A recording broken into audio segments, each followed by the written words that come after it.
Welcome back. Today is garage door install day and I can't wait to get this place enclosed. Thanks to Clopay for sponsoring this video. Our garage doors are Clopay and so is our entry door. We're going to give you all the details on the specs of our doors as well as the install process.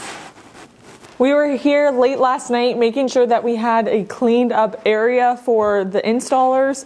We met with them about a month ago and they gave us some details of the things they needed us to have prepped before the doors could be installed. One of those being having a cleared area in the garage, which if you saw this last night, it was not cleared. And then another thing that we had to get prepped and ready was all the garage door trim, which we also finished up last night. Alex did all of the metal work. I painted all of the boards and everything is looking beautiful and ready for a garage door. So the last thing we have to do before they get here is finish putting in the nails in the trim as well as peeling off all of the plastic. Good morning. I guess you guys already picked the doors up or we're picking the doors up. Does that sound right? Already got them. Yeah, we have them. Oh, you have them. Okay. Yeah. So I'm just doing a site check just to see that everything's going to be correct. Because of the depth of this header, I couldn't get anything more than just the exact door opening, 7'6". Okay. So that's what this measurement is basically. On the sides though, I did 1.5 inches wider to accommodate a 3/4 inch piece of AZEK on the sides.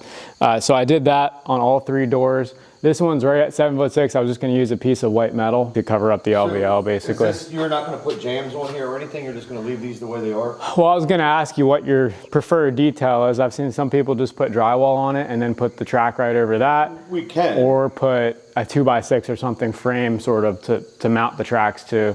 I mean, we would prefer to have a 2x4, 2x6. Okay. Coming down, you know, the whole way. It's going to probably, I mean, you would probably take it, want to do close to your ceiling. Then one runs across the header. Just flush with the bottom of the header here? Yep. But then in the dead center, I'm going to need a spring pad. Okay. A 2x6, anything that you got laying here, I would just go in the dead center of the door. Okay. Let me see what size doors you guys got here. 16 1.5 should be the side to side. That one should be 9 foot 1.5. And that concrete does taper down a bit, so that's why it's a little bit more than 7'6". I don't know who's doing it, you or electrician, but if you wanted to run the low voltage wires, then everything will be behind the drywall. For the button openers? The button on the wall and then your sensors on the bottom. Okay.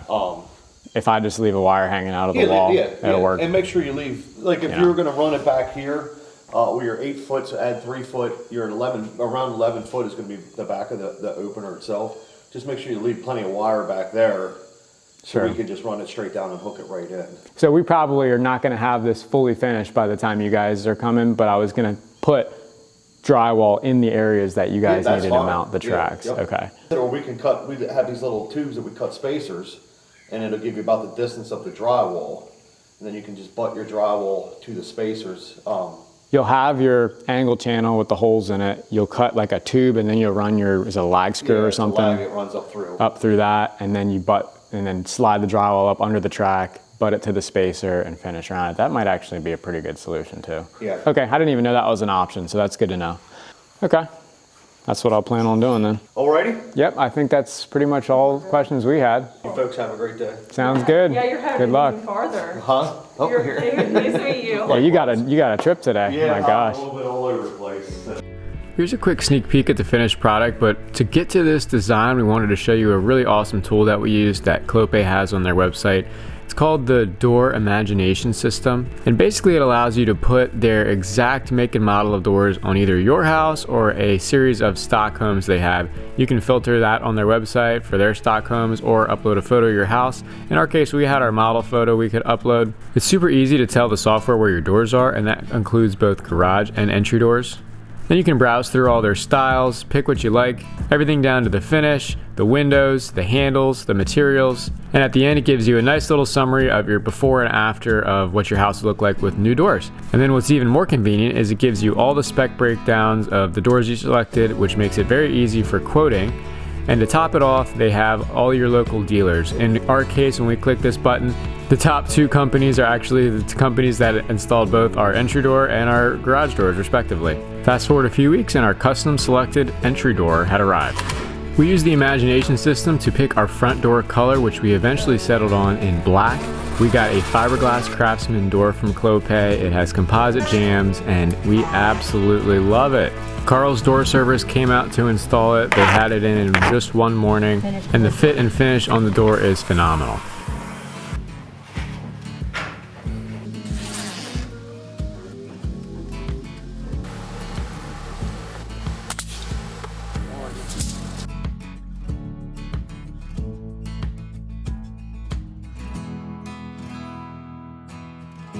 A few weeks later, we finally had finished the garage door trim, cleaned up the workspace, and transported the doors on site, ready for their final installation. This was the first time we were actually opening the boxes, so we were a little bit nervous we might find a dent, but everything was all good. Now that is a beautiful panel. The color is called Dark Oak from Clopay, and this is a gallery series door. The construction of these doors are 3-layer, they're 1 3/8 thick, steel skin on the outside with a polyurethane foam core, which leaves it with a 12.9 R value. For windows, we opted for the square 22 profile, and that matches our front door. Great for protecting the trim, but definitely a pain to get off. We just had a major stink bug hatch in our area, and they are literally everywhere, including in our garage door boxes. So gross. Wow, that looks good. Look, you were afraid this one didn't come with windows, and here you go. Here it is.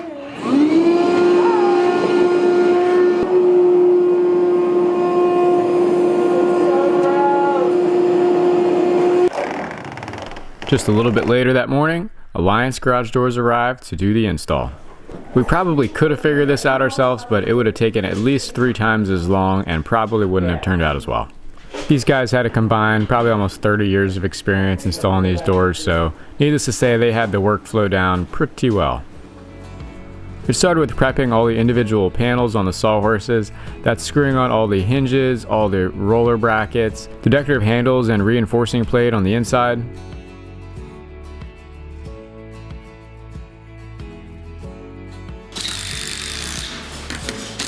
Then the first section can be set in the opening and the tracks tacked in place.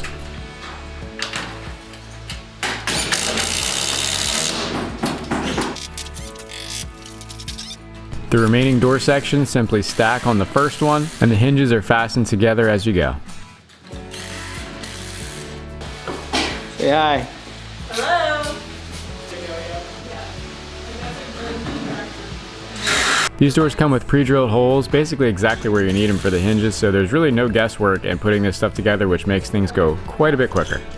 The hardest part is getting everything square and aligned, which is definitely where experience helps. Which is spacing like over there? I'm like 1/4 inch off the jams, probably just shy of 1/4 inch. I'm pretty much flush with you. Disgusting. Oh my gosh, the stink bugs. Here, wait, I'm here. Everywhere. We got the vacuum out. Get the vacuum out. Oh, The cardboard itself can just go. okay. Honestly. Get rid of that. Put it out. There's one. Here, you can vacuum the backside, Elaina, real quick. Hold on.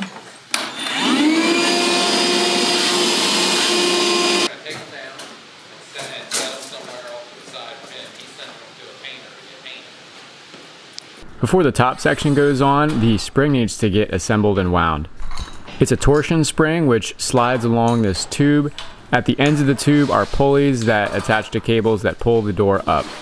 There's a bracket in the middle which attaches the tube to the wall, keeps the tube straight, and provides a solid mount for the torsion spring to work against when it's trying to lift the door up. These doors they're both 4 panels, but this is 4 24s, and these are 2 24s and 2 21s for the 6 inches less in height.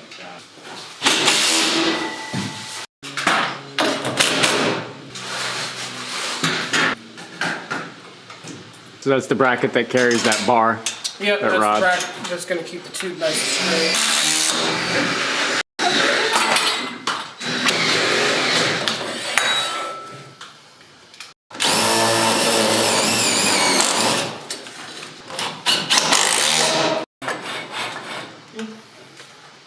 Can you go down just a hair?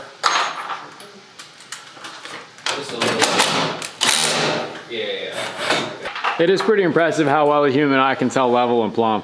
Why are those fasteners like red? Just because Don't take them out. It says don't touch them. Don't touch them. Yeah, that's exactly.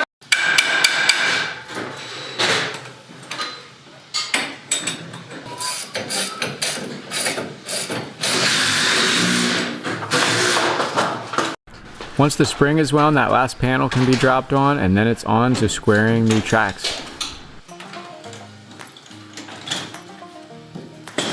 We were really impressed at the ultra grain finish and how realistic it really did look to wood. I swear from probably 3 feet away, you could really not tell these are steel doors. It looked really realistic.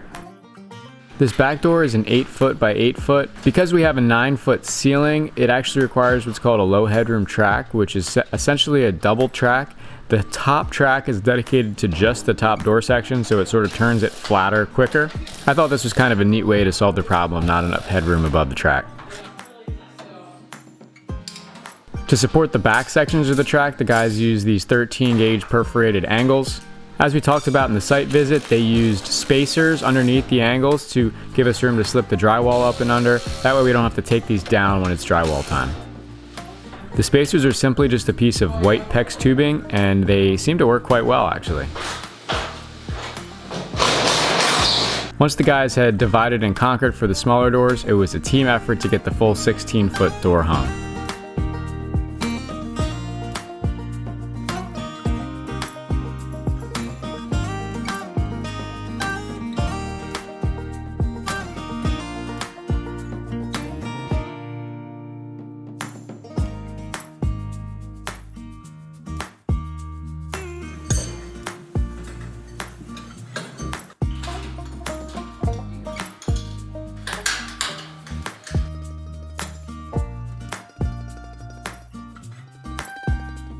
The last step was installing the weather stripping on the exterior, which is just a piece of vinyl with a small rubber flap that seats up against the door. The guys only had power nailers, and because I had steel trim, I wanted to pre-drill all the holes and get some nice brown trim nails for this, so I decided I would do this myself later. I didn't want to risk the power nailers oil canning the steel trim. We absolutely love our gallery steel doors with the matching black Craftsman door. The black door complements our windows and our roof, and it really gives that sleek modern farmhouse feel that we're after. Well, I think it's safe to say we absolutely love how our garage doors turn out. Thanks again to Clopay for making such an awesome product. We're really happy with the dark oak color. We almost went one shade darker to the walnut color, but I think the slightly lighter oak color will complement the stone and the board and batten siding. I can't wait to have those up so we can see how that turns out.